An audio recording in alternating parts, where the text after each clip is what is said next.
আসসালামু আলাইকুম প্রিয় বন্ধুরা, কঠোর পরিশ্রমী ভাই বন্ধুরা রান্না করতেছে সারাদিন ডিউটি করে, এইভাবেই রান্নায় যুদ্ধে নেমে যায় প্রতিদিন। কি পরিমাণ পরিশ্রম করে সচক্ষে না দেখলে বোঝা যায় না, বুঝছেন? পুরুষ মানুষের জীবন এরকমই, জন্ম হয়েছে পুরুষ মানুষের পরিশ্রম করার জন্য। কি বলেন? ঠিক ঠিক। এখানে এখানে কি মাছ রান্না হচ্ছে দেখি দেখি দেখি। ও সেরকম একটা সুস্বাদু মাছ, সাদা সাদা পোয়া। বোয়াল মাছ। ও আরেক ভাই যে সুন্দর একটা রান্না করতেছে, রেসিপি মশলা কি সুন্দর দিদি। ও সে ইয়াম্মি ইয়াম্মি ইয়াম্মি লাগতেছে। এটার সাথে ভাজা মাছ, এই যে কিন্তু মশলাগুলো সুন্দরভাবে কষানো হচ্ছে।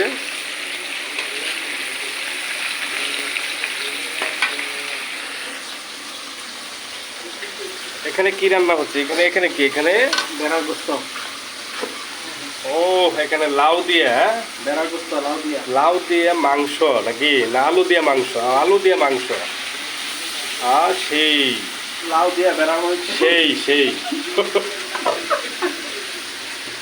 এখানে মুরগির কালা বোনা।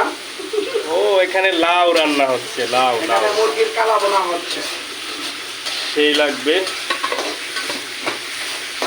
ঘোড়ানো ঘোড়া ঘোড়া গোস্ত। ভালো করে কষাও, হ্যাঁ ভালো করে একদম। ঢাকা শহরে আসলে বোয়ার ক্রাইসিস, এখন বর্তমানে বোয়া পাওয়াই যায় না, সবাই বড় লোক। তাছাড়া বোয়াদের যে রান্না বান্না এটা খায় পেটের অসুখই ছাড়তেছে না নাকি?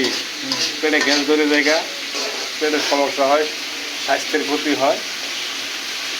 আর বোয়াদের যে নেচার, বাজার সদাই করে এনে দিলে অর্ধেক নিয়ে এই জায়গা বাসায় নাকি? হ্যাঁ, এত কষ্ট করে পরিশ্রম করে টাকা পয়সা রোজগার করে যদি শান্তি মতো খাওয়াই না যায়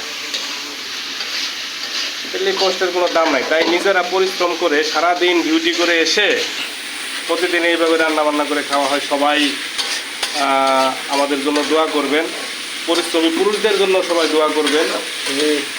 হ্যাঁ, আর আমাদের কমেন্টস করবেন। আল্লাহ যেন শরীর স্বাস্থ্য সুস্থ রাখে। ঠিক। আল্লাহ হাফেজ।